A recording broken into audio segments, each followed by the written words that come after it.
जायफोरखौ नुदों एनडिपिनि बारग' हिसाबै बिथांमोना कोनो दिन बे राजनिति दल दैदेननो हानाय गोहो गैया गियान गैया बेनिखायनो बिथांमोनजों जाहाथे रावबो रायजोआ सहयोग खालामो बेखौसो खावलायदों कारण बिथांमोना कोनो दिन राजनिति दलखौ मानो हाया सालायनो हाया आरो बिथांमोनजों पाब्लिकबो गैया सापर्टबो गैया रायजो राजा सापर्टबो गैया बेनिखायनो बिथांमोनहा जास्ट मिसलिड खालामदों सोरनिबा दिनै जों भैरबकुन्द समष्टिखौ बिथा खालामनानै मोनसे जयनिं प्रग्राम लादों आरो बेवहाय जों गेदारिं हिसाबै प्राय 4,000 सुबुं ज' जादों जों अबयसे गोबां मानसि लिंखानाय जायाखै मात्र जोंनि Udalguri town Udalguri rural primary ओमफ्राय खावरं बे मोनथाम प्राइमारिनिफ्राय हादरन रायजोखौ लिंहरदोंमोन बेनिफ्राय जोंनि कर्मिखिनि गुबुन गुबुन ओनसोलाव जोंनि कर्मिखिनिया फैदोंमोन जों गोजोननाय मोनदों जे जों लिङाब्लाबो जोंनि भैरबकुन्द समस्थियाव थानाय बिभिन्न प्राइमारि कमिटिनिफ्राय रायजोफ्रा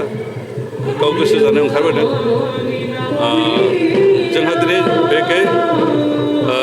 1500निफ्राय 2000 मानसि जुगदान खालामनाय टारगेट लादोंमोन आरो बिथांमोना जुगदान खालामनो फैदों आरो जों जायफ्रा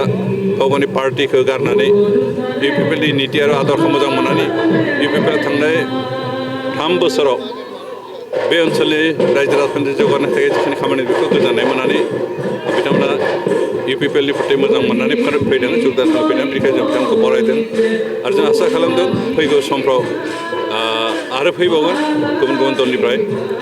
मानोना इतिमধ্যে दिनै जों बेखौ सर्ट टार्मनि गेजेराव एरेन्ज खालामनायखाय गोबांखौ कन्टेक्ट खालामनो हायाखै आरो गोबां फैनो गोनां दंबावो जों आसा खालामदों जे फैगौ समाव आरो गोबां गुबुन गुबुन पार्टिनि हान्जाफोरा जोंनि इउपिपिएल जुगदान खालामबावगोन बेनिखायनो दिनै जायफ्रा फैबाय बिथांखौ बरायदों आरो जों फैगौ समाव बिथांमोनजों लोगोसे खामानि मावनांगोन जिहेतु आरो जों बिभिन्न जाति जनगोष्ठीनि जौगानाय खामानि मावनायखाय दिनै जुगदानाव अकल बर'ल' नङा गुबुन गुबुन जाति जनगोष्ठीनिबो दङ जों गासैखौबो बरायदों आरो जों गासैबो जोंजों लोगोसे खामानि मावनानै बे ओनसोलनि जौगानो थाखाय खामानि मावनांगोन एक्सएनडिपिआ आलादायै मोनसे राजखान्थि आफादनि गोनांथि जादों होननानै बिबानखौ बिथाङा फोरमायदों आरो दिनै एक्सएनडिपि लामा गोदान राजखान्थि आफाद बेयाव आसलते एक्स-एनडिपि होनना बुंब्ला गोरोन्थि जागोन एनडिपिनि बारग' सोद्रोमा मथि 2-3 जायफ्रा सोरजोंबा दैदेनजानानै गोदान राजखान्थि दानो होननानै थिरांथा खालामदों बिथां फोसावदों खिन्थु बिथांमोनजों रावबो रायजो राजा गैया बेनिखायनो बिथांमोननि जि उद्देश्य बे थांखिया जाफुङा मानोना बिथांमोनखौ सोरबा 2-3 सोरबा गुबुन पार्टिनि दैदेनगिरिफ्रा थाखा फैसा होनानै बेल खालामनानै बर'निफोरखौ बोरै सोखावनो हायो बर'निफोरखौ सोखावनानै सोरबा सुबिदा लानो हायो नामा बे मिजिंखौ लानानैसो बिथांमोनखौ थुना होनाय दिनै बिथांमोना गोदान राजखान्थि दानो होननानै थि खालामदों खिन्थु जायफोरखौ नुदों एनडिपिनि बारग' हिसाबै बिथांमोना कोनो दिन बे राजनिति दल दैदेननो हानाय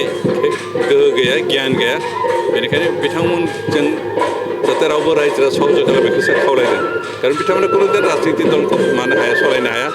आरो बिथांमोनजों पाब्लिकबो गैया सापर्टबो गैया रायजो राजा सापर्टबो गैया बेनिखायनो बिथांमोनहा जास्ट मिसलिड खालामदों सोरनिबा थुनायाव जानो नागिरदों बेनिखायनो जों बेखौ जेबो खर' सायाखै आरो जा साननो गोनांबो जेबो गैया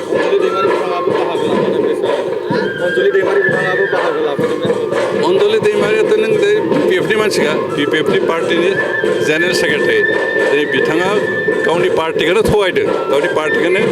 लेंदानायखौ नुदों कारण बिथाङा इतिमধ্যে गासैबो मिथिगौ गावबो मिथिखागौ जे बिथाङा इउपिपिएलनि दैदेनगिरि दा इउपिपिएलनि दैदेनगिरि जानानै आरो गुबुन राजखान्थि दानो नागिरनायनि ओंथियानो मा थारमाने गावनि दोलोखौनो बियो थगायदों आरो थगायनानै सुबिदा लानो नागिरदों सोरबा बिनो फैसा होदों फैसाजों बायजानानै बर'निफोरखौ सेरखा बेरखा खालामनानै मोनसे नाजानाय बेबायदि जेबो जाया बेनिखायनो जों खर' सायाखै जों गियाखैबो आरो इउपिपिएलआ गावनि थांखि गावनि नोजोरजों अरायबो खामानि मावलांबाय थागोन रायजो राजानि जौगाखांनो थाखाय खामानि मावनायखौ खुनुदिन नागारनाय नङा आरो बेनिखायनो दिनै गुबुन गुबुन राजखान्थि हान्जानि दैदेनगिरिफ्रा मावथिफ्रा दिनै इउपिपिएलआव जुगदान खालामदों फैबाय थानाय बिसायख'थियाव नोंथांनि हेंथायै आसामनि बारग' मन्थ्रि रिमन दैमारि आरो बिजेपिआव गोदानै जयेन जानाय मिनु मुसाहारि बिथांमोना नोंथांनि हेंथायै राजखान्थि दैदेनगिरिफ्रा बिसायख'थि समाव जिरायनानै थानो हाखाया बे खननै इलेक्सन गेलेनाय मानसिफ्रा इलेक्सन सफोर मोदोमा गुदुं जाखायो बेनिखायनो रिहन दैमारि बिथाङा 20 बोसोर एमएलए जानाय हिसाबै सायख'थि गेलेनो लुगैखागोन बेनिखायनो गेलेथो जा बुंनांगौ गैया मेनन मसाहारिया बिजनेसमेन बिथाङाबो इलेक्सन गेलेनो लुगैनो जा बुंनांगौ गैया जों बिजेपि इउपिपिएल दासिमहालागै गोजावै थानो सरकार सलायदों दासिमबो जों सावरायलायनायनि माबायदि इलेक्सन जों बिजेपि आरो इउपिपिएलआ माबोरै इलेक्सन गेलेखो दासिमबो थिग खालामनाय जायाखै बेनिखायनो थिग खालामागौ माने जोंहा बुंनांगौ जेबो गैया मेनन मसाहारिया गाव हारसिं गेलेयो ना बिजेपिनि जाना गेलेयो बे बिथांनि बाथ्रा खिन्थु जों दासिमहालागै बिजेपि आरो इउपिपिएल बुजा बुजि थानो सरकार सलायदों